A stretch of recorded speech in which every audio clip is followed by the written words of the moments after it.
రైతులు ఎన్ని రోజుల సంధి కష్టాలు పడుతున్నారు, ఇక్కడ ట్రాక్టర్లు పెట్టుకున్నారు, డీసీఎంలు పెట్టుకున్నారు, మరి వీళ్ళకి సంబంధించినటువంటి మొక్కజొన్నను ఎందుకు కొంటలేరు అనే ముచ్చట్లనైతే మనతో మాట్లాడేందుకు ఒక రైతు ఉన్నాడు.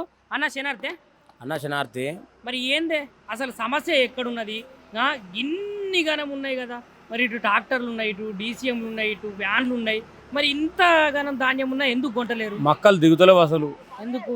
ఈ రెండు నుండి కుందారంలో మోసినాం, ఆడికి వారం రోజులు 10 రోజులు తిరిగినాం. ఆ నుండి లోడ్ చేసుకొని మళ్ళీ ఈడికి వచ్చి 3 రోజులు అవుతుంది, దిగడం లేదు. మరి ఈ సమస్య ఎక్కడ వచ్చిందంటారు? అది అధికారం నిర్లక్ష్యం వల్లనే. అంటే ఇప్పుడు గతంలో ఎట్లుండే, మరి ఇప్పుడు మన రేవంత్ రెడ్డి సార్ అయితే మరి జనాలందరికీ మంచి చేస్తున్నాడట. ఎక్కడ మంచి పాడైందన్న? అరే ధాన్యం కొనుగోలు చేస్తున్నాడట, మక్కలు కొనుగోలు చేస్తున్నాడట, అరిగోస పడుతుర్రు రైతులు. ఇప్పుడు 3 నెలల 15 రోజుల మొక్క వేస్తే పండింది, కోసినాము. నెల 15 రోజుల కానీ జొన్నలతో తిరుగుతున్నాము. నెల 15 రోజులు అవుతుంది కోసి. వలన ఎదురాకినాడో ఈ కాంటలు అయిపోవాలి. అవి లేట్గా కాంటలు స్టార్ట్ చేసి పోతలేవు. అంటే ఇప్పుడు ప్రభుత్వము కాంటాలు స్టార్ట్ చేసినాము, వాళ్ళకు గన్ని బ్యాగులు ఇచ్చినాము, దాని తర్వాత కింటను ఏది మొక్కజొన్నకు 2500, మళ్ళీ బోనస్ గీనస్ అన్ని మంచిగానే ఇస్తున్నాం. బోనస్ గీనస్ ఏది లేదన్న. ఇప్పుడు ఏమైతుంది, వాళ్ళు ఇప్పుడు అన్ని ప్రైవేటు, ఇప్పుడు వాళ్ళ గవర్నమెంటే తీసుకొచ్చుకోవచ్చు, ఇక్కడ వేయాలి.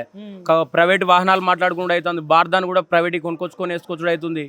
ప్రతి ఒక్కటి రైతులే కట్టిస్తుర్రు. అంటే ఇప్పుడు భారతాన్ని కాడ నుంచి ప్రభుత్వమే ఇస్తుందట. ఇస్తలేదన్న. ఎవరికొకరికి వస్తానే, ఎవరికి 10 మందిలో ఒకరికి వస్తానే, 9 మందికి వస్తలేవు. అన్న నువ్వు అయితే అన్ని అబద్ధాలు చెప్పినట్టుగా. అబద్ధం ఎందుకన్నా?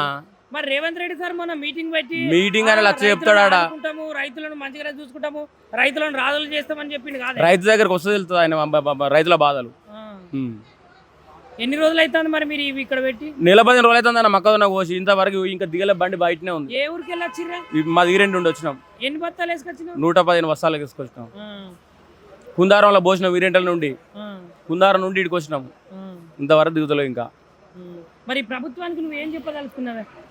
రైతులను మంచిగా ఆదుకోవాలి, రైతులు జర సహకరించి రైతులకు అనుకూలంగా పనులు చేయాలని కోరుతాను. మరి గతంలో ఎట్లుండే కేసీఆర్ ఉన్నప్పుడు? కేసీఆర్ ప్రభుత్వం బాగుండేనే, వాస్తవానికి చెప్పుకోవాలి, బాగుండే, పర్లేదు.